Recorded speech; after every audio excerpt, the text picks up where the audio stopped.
नमस्कार, मी राजेंद्र तिडके, झुंजार नेता लाईव्ह चॅनलमध्ये आपल्या सर्वांचं स्वागत। सुरुवातीला पाहूयात बातम्या एक्सप्रेस।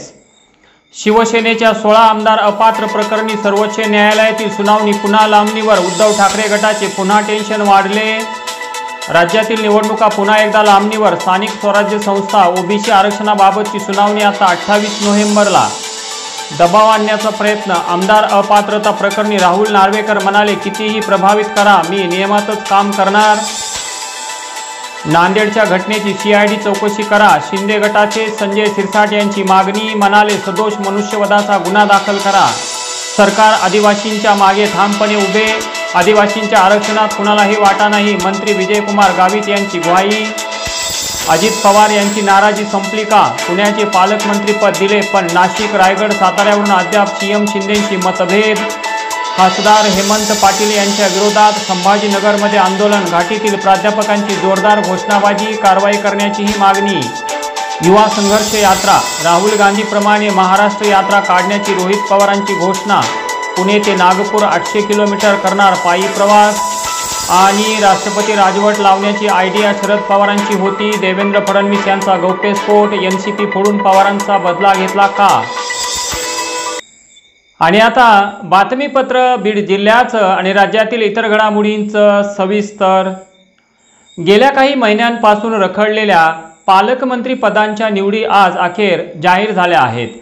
12 जिल्ह्यांच्या पालकमंत्र्यांची नावे घोषित झाली असून बीडच्या पालकमंत्रीपदी धनंजय मुंडे यांची नियुक्ती करण्यात आली आहे। यापूर्वी अतुल सावे यांच्यावर जिल्ह्याच्या पालकमंत्री पदाची जबाबदारी होती, मात्र ते बीडला जास्त येत नसल्याने त्यांच्याविषयी बीडच्या लोकांमध्ये नाराजी होती। अखेर अतुल सावे यांची या जबाबदारीतून सुट्टी करण्यात आली असून बीड जिल्ह्यात पुन्हा एकदा ओनली डीएम अर्थात धनंजय मुंडे यांची सत्ता पाहायला मिळणार आहे। दरम्यान बीड येथील सभेत उपमुख्यमंत्री अजितदादा पवार यांनी आपल्या भाषणात बीडचा पालकमंत्री राष्ट्रवादीचाच होईल असे स्पष्ट केले होते। दादांनी शब्द पाळला आणि बीडच्या पालकमंत्री पदाची जबाबदारी धनंजय मुंडे यांच्यावर सोपवली आहे। धनंजय मुंडे यांच्याकडे पालकमंत्रीपद आल्यामुळे डीएम समर्थकांमध्ये आनंदाची लाट उसळली आहे। बीड शहर पोलीस ठाणे हद्दीत प्रल्हाद बाबूराव भालशंकर राहणार हनुमान नगर MIDC पेठ बीड याच्या विरुद्ध शिंदी ताडी जवळ बाळगणे, चोरटी विक्री करणे अशा स्वरूपाच्या 9 गुन्ह्यांची नोंद पोलीस अभिलेखावर आहे। त्यापैकी 8 न्यायप्रविष्ट तर 1 गुन्हा पोलीस तपासावर आहे। त्याच्या विरुद्ध बीड शहर पोलीस आणि राज्य उत्पादन शुल्क बीड यांनी वेळोवेळी छापे टाकून कारवाई केलेली आहे। मात्र प्रतिबंधक कारवाईला न जुमानता प्रल्हाद भालशंकर हा शिंदी ताडी दारू ताब्यात बाळगून चोरटी विक्री करत होता। त्या अनुषंगाने शहर पोलीस ठाण्याचे पोलीस निरीक्षक मुकुंद कुलकर्णी यांनी त्याच्याविरुद्ध MPDA कायद्याअंतर्गत कारवाईचा प्रस्ताव पोलीस अधीक्षक यांच्यामार्फत जिल्हाधिकारी यांच्याकडे पाठवला होता। जिल्हाधिकारी दीपा मुधोळ मुंडे यांनी दिनांक 3 ऑक्टोबर रोजी भालशंकर याच्या विरुद्ध MPDA आदेश पारित करून स्थानबद्ध करण्याच्या सूचना दिल्या होत्या।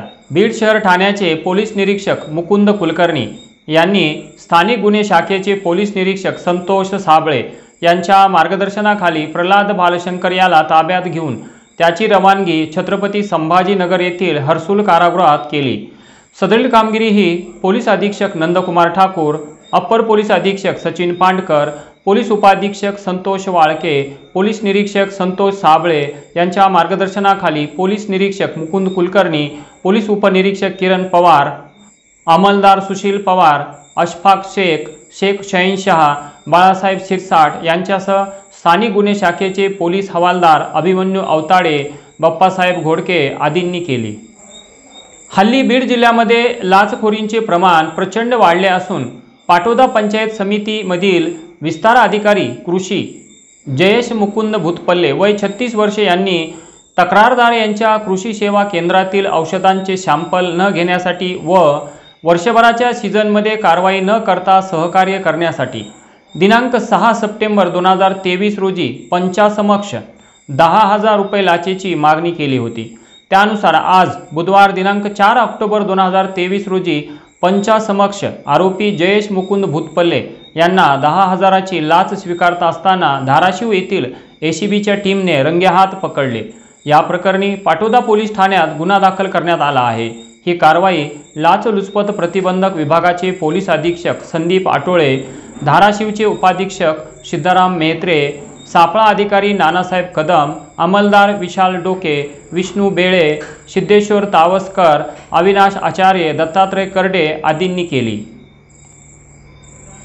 बीड शहराअंतर्गत नव्यानेच तयार करण्यात आलेल्या सिमेंट काँक्रीट धुळे ते सोलापूर राष्ट्रीय महामार्गावरील वर्दळीच्या ठिकाणी अपघात प्रवण क्षेत्र असणारी लोकशाहीर, अण्णाभाऊ साठे चौक, पोलीस अधीक्षक कार्यालय तसेच जिल्हा रुग्णालय या ठिकाणी रस्ता क्रॉसिंग असून या ठिकाणी बसविण्यात आलेली रबरी गतिरोधके दुरावस्थेत असून तुटल्याने रबरी गतिरोधकाचे लोखंडी खिळे उघडे पडले असून त्यामुळे वाहनांचे टायर पंक्चर होऊन अथवा फुटून अपघाताचा धोका वाढला असून तातडीने नवीन रबरी गतिरोधक बसविण्यात यावेत अशी मागणी सामाजिक कार्यकर्ते डॉक्टर गणेश ढवळे लिंबागणेशकर यांनी कार्यकारी अभियंता राष्ट्रीय महामार्ग, जिल्हाधिकारी बीड, पोलीस अधीक्षक बीड यांना लेखी निवेदनाद्वारे करत रस्ता रोको आंदोलनाचा इशारा दिला होता। त्याची पोलीस प्रशासनाने दखल घेत व्यवस्थापक राष्ट्रीय महामार्ग छत्रपती संभाजीनगर यांनी आवश्यक त्या उपाययोजना करण्याबाबत कळवल्यामुळे उघडे पडलेली खिळे काढण्याचे काम सुरू केले आहे। शिरूर कासार तालुक्यातील कोळवाडी जिल्हा परिषद शाळेचे सहशिक्षक श्री केदार भागवत यांचा सेवापूर्ती सन्मान सोहळा व गौरव समारंभ काल दिनांक 3 ऑक्टोबर रोजी अत्यंत उत्साहात पार पडला।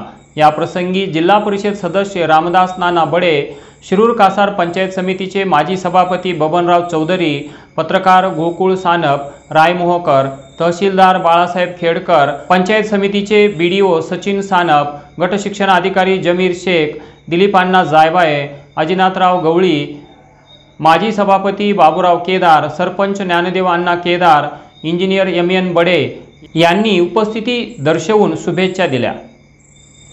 बीड जिल्हा शिवसेना पक्षातर्फे गरजा महाराष्ट्र जिल्हास्तरीय नृत्य स्पर्धा यशवंतराव चव्हाण नाट्यगृहामध्ये आयोजित करण्यात आल्या होत्या।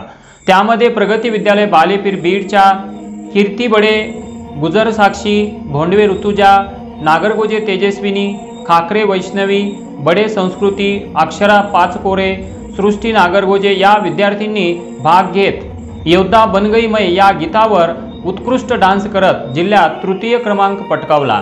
शिवसेना जिल्हा प्रमुख अनिलदादा जगताप यांच्या हस्ते प्रगती विद्यालयाला ट्रॉफी देण्यात आली। विद्यार्थ्यांच्या या यशाबद्दल शाळेचे संस्थापक रामकृष्ण बांगर, विजयसिंह उर्फ बाळा बांगर, मुख्याध्यापक गोपाळ घरे, कंटाळे सर, प्रशिक्षक अग्रवाल मॅडम, मेकअप प्रमुख नांदलगावकर मॅडम आणि सर्व शिक्षक, शिक्षिका, पालकवर्ग आदींनी विजेत्यांचे अभिनंदन करत शुभेच्छा दिल्या। आणि याचबरोबर आजचं बातमीपत्र संपलं। उद्या पुन्हा भेटू काही नव्या आणि ताज्या घडामोडींसह। तोपर्यंत पाहत राहा जुंजार नेता लाईव्ह चॅनल, लाईक करा, सबस्क्राईब करा आणि खाली दिलेल्या बेल आयकॉनला प्रेस करा। तोपर्यंत नमस्कार।